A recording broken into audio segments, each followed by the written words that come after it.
You're listening to the Murder Speaks podcast, the show that spills the tea about true crime. Here's your host, Wendy Hinbest.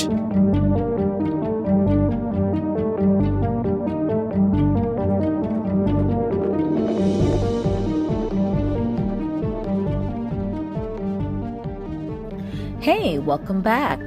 So today's real crime story is about 52-year-old Cathy Sue Weaver. She moved to North Carolina to begin her career in banking. Then she decided to go into business for herself. She started a business and moved to Florida to live with her boyfriend Mike. They had an on and off relationship for 15 years, but then the relationship began to deteriorate. So she moved out and got a place of her own. August 27th, 2001, in Orlando, Florida, Sue's house was set on fire. 911, what is your emergency? Sir, delivering to a house. I noticed the smoke coming out of the top and the smoke on it. Okay, where's the house at? It's Palm Lake Circle. The firefighters find Sue dead in her bed. They determined the fire started in the bedroom. She was laying on top of the comforter, and she was naked. Her hands were tied behind her back, and her feet were tied. Her mouth was gagged. There was a 9-volt battery sitting on the counter, and the smoke detector was missing a 9-volt battery. Investigators talked to neighbors. A boy tells them that he saw her wearing her workout clothes while taking out the garbage that morning. Her friends tell investigators that she takes a yoga class every morning. The impression that I was left with is that it had been, I won't say a bitter breakup, but it was a significant one. She felt very betrayed, but I also got the impression he was not welcome in her house. If I had to put money one way or another, I'd bet on him. And I hate to do that because that's not right. My impression was that passerbys don't burn the house down after they rob somebody, so I just felt that whoever did it had something to cover up. And I really did get the impression that she was nervous about him and the breakup. And she left the yoga studio around 8:30 a.m., so she would have been home around 9 o'clock. Investigators received the autopsy report. Cathy Sue Weaver was beaten. She was hit in the head many times, that her skull was broken. Investigators think she was in the shower, and her front door was unlocked. There was no smoke in her lungs, so she was already dead before the fire. Investigators find an envelope inside the front door. The police talk to Jeff. He's the one who dropped off the documents that morning. How did you know Sue Weaver? Your business. It was all a business relationship. She had actually found the house and asked me if I would, since I was a real estate agent, if I would, set up the appointment and show her the house. And then, through the process of selling the house, we became a little closer. I got to know her a little bit better at that point. Have you been in the house? Yes. Okay. A number of times. It was between 8:30 and 8:45.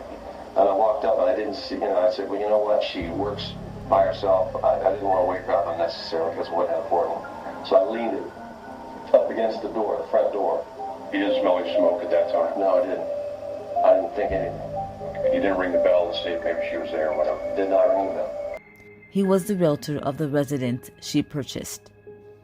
He tells the detective that he went to work right after he dropped off the documents, and investigators were able to confirm he was at work.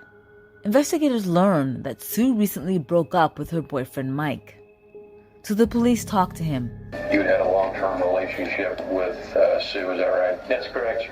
Apparently she just left, decided that she was going to move out. Yes, sir.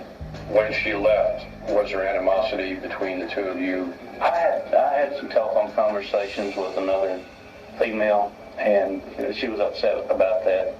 Were you having a relationship with her as Sue had suspected? No, sir. We keep in touch. I mean, she's married. She's got a couple of stepkids. We talk. It wasn't any real fussing and fighting. It was just, the breakup wasn't one of those nasty things. I woke up around 5 o'clock or so. I got up and milled around the house for an hour or so and took my shower, did the things I normally do. Started to work about 8 o'clock. Probably got there between 8:15, 8:30. Who would have known that your writer does work and you have a secretary or somebody that... It's just an open door. But people pass by all the time. Investigators also learn that somebody by the name of Daryl wrote Sue a bad check for around $400. So the investigators go and talk to him. How much did you owe her? $472. Okay. Have you sent her a check for any part of this $472 to make up for the bad check? We had it on our board to be done. And the last time I spoke with her, actually talked to her, I told her that she's the first thing on our list. Did it come to a point where it was causing you some friction with her because of her calling you and trying to get the money? But that never happened. It didn't get to a head at all. Investigators find out that Sue was having trouble with her air conditioning. So they go and talk to the company that completed the work. The investigators learn that one of the guys who completed the work was a convicted sexual offender, and his name is Jeffrey Heffling. They have him in for questioning. Her name is Sue. She lives in a house over off Dr. Phillips. Do you know this lady? Well, she don't look familiar. We're just wondering if maybe you had been to her house to do some air conditioning work, something like that. I don't know. Like I said, I don't recognize the lady. This lady, Miss Weaver, was found dead in her house August 27th in the morning. And how did I get tied up in it? She was raped. I was supposed to speak to an attorney or something like this, because this is not right. Okay, it's 1850. This is wrong. Jeffrey Heffling was on probation for sexual assault. The detectives talk to his girlfriend, and she agrees to record a phone call between her and Jeffrey Heffling. Hey, been working. Oh, yeah? Positive I was with you. Without a doubt in your mind, you know that we were together. Yes, I know we were together. We always spent But why couldn't I remember? because I remember that I had to drop you off to take care of a haircut and to take care of an oil change. I remember that. And you didn't go anywhere else? I might have went to the bar. I don't know. Did you take the receipts there? You were at the bar. I was at the bar that day. Yeah? What time? Don't know. I don't think that you would hurt me, but would you hurt somebody else? Penny, I don't want to hurt nobody. Sick me? I don't know what to say, baby. We're gonna get no record. But They beat down women and they put on fire. What is that? Why? you know me better than that. You want to know that? You want to get all the cards out on the table? We'll get all the cards out on the table. How could you live with a woman and then go rape somebody? How could you do that? Who gave you the right to do that? Nobody gave me the right to the sickness, okay? So did the sickness come back? No, the sickness ain't come back. What happened more, so I don't want to hurt nobody. I have empathy towards people, and I think you know that. You love him? From my heart. Investigators learn that the DNA found on Sue's body is a match to Jeffrey Heffling. He went back to her house 6 months after the work was completed to rape and kill her. Jeffrey Heffling was sentenced to life in prison.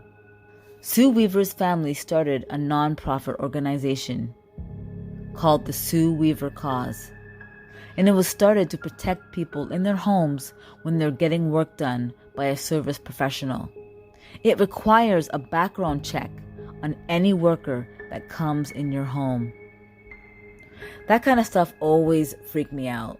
Like, I was always nervous about stuff like that. If I'm home by myself, I don't feel comfortable having some stranger complete work in my house. I've always been like that. I don't like being alone with people I don't know, especially men. Like, whether it be a cable or the phone or any work around the house, I never feel comfortable being alone. And I always tell my husband, I'm going to make it on a time that I know he's home, because I don't feel comfortable being here alone.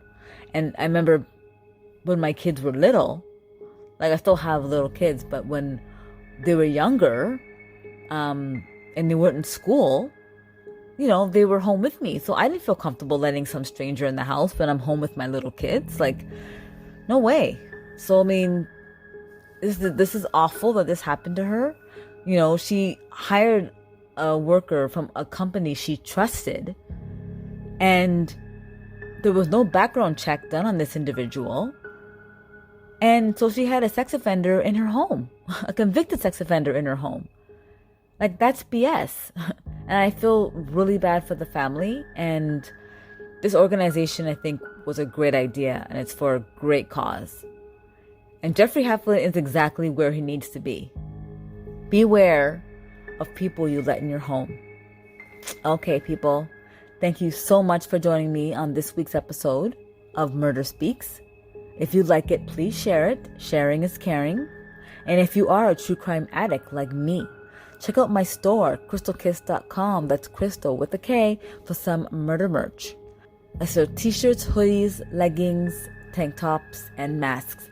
I sell merch that will get you the attention that you deserve. So start killing it with Crystal Kiss murder merch. Thanks for listening. Don't forget to subscribe.